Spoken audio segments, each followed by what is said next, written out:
The reality of the situation definitely starting to set in for hundreds of workers here at GE. Today, the company confirms that they will begin the first round of massive layoffs tomorrow.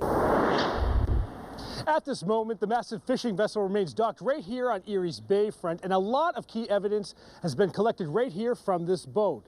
We're talking about a GPS, some nylon rope, and if you look just over my shoulder, you'll notice a security camera which captured some of Karen LeClaire's last moments alive. With temperatures reaching the upper 50s and with this current rainfall that we're seeing, a lot of the massive snow mounds throughout the area are beginning to melt away, including this one, which is located behind the Tops Market on Liberty Street.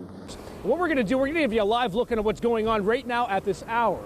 As you can see, rescuers are currently at the scene and they're working to remove the two semis that were involved in this deadly crash. It kind of caught me while I'm hanging out a little bit. I'm currently about 200 feet off the ground at the top of the Renaissance Center, and right now there's really no turning back. I'm going to be going over the edge for Gadenzi. It's going to help out with addiction recovery. With that being said, hopefully I will see you down there at the bottom, and yeah, this should be kind of interesting. So I'm going to hand this off. There you go.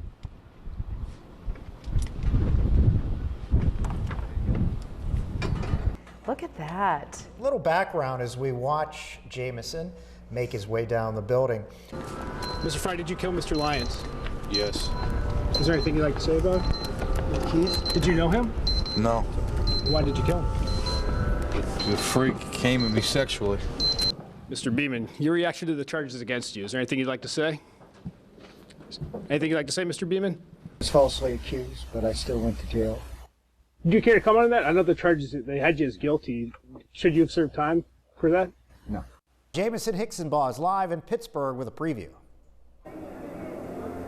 In less than 90 minutes, GOP frontrunner Donald Trump is set to take the stage right here at the David Lawrence Convention Center. But I got to tell you, you can already start to feel the momentum building in the air. Literally hundreds of his supporters starting to make their way inside, and they are anxiously awaiting to hear from Trump and his plan for America if elected as president. We begin in Warren County, where state police are investigating a fatal shooting last night.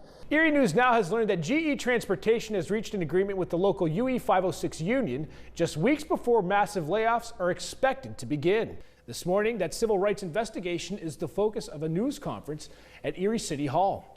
We have team coverage for you this afternoon. Eva Mastromattio and Paul Wagner are in downtown Erie for that conference and a protest that is now underway. Now, where do you draw inspiration from?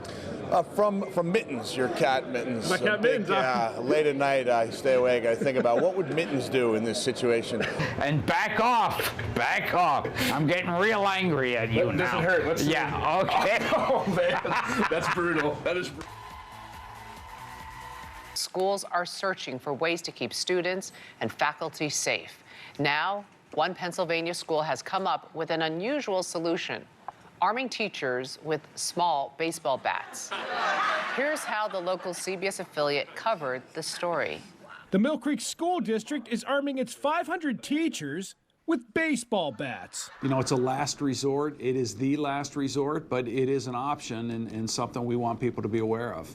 According to Superintendent William Hall, the 16-inch bats were distributed to each teacher following an in-service training day on how to respond to school shootings. We passed them out with the goal being that we wanted every room to have one of these. Unfortunately, we're in a day and age where we may need to use them to protect ourselves and our kids. This is a tool to have in the event that we have nothing else. John Cashone, president of the Mill Creek Teachers Union, says he supports the decision to arm teachers with bats, which will be locked up in each classroom. Part of the formula now is to fight back, and so I think the bats that were provided for the staff are symbolic of that. All right, what do you think? The search for the bear came to an end around 10 o'clock this morning at the bottom of this ravine off of the old Glenwood Park Avenue. The bear was tranquilized and fell down right here in this area, and once it was out, it took a crew of nearly a dozen people to carry it up this muddy hill, which proved to be no easy task. Those I spoke with say it's a day that they will never forget. When Mark Plotner looked outside of his window Wednesday morning, he could barely believe his eyes. Kind of freaked me out because I think about, like, you know, just being in a residential area and people with like pets and things like that. In his backyard, he saw a large black bear standing near his pond. a strange sight for this residential area off of Niemeyer Road in Mill Creek. Have you ever seen bears in this area before? No. There is a pack of about 9 deer that come through here every day, and they eat everything and anything, but that's all I ever have seen. Mill Creek police and conservation officers then arrived at the scene and shot the bear with a tranquilizer.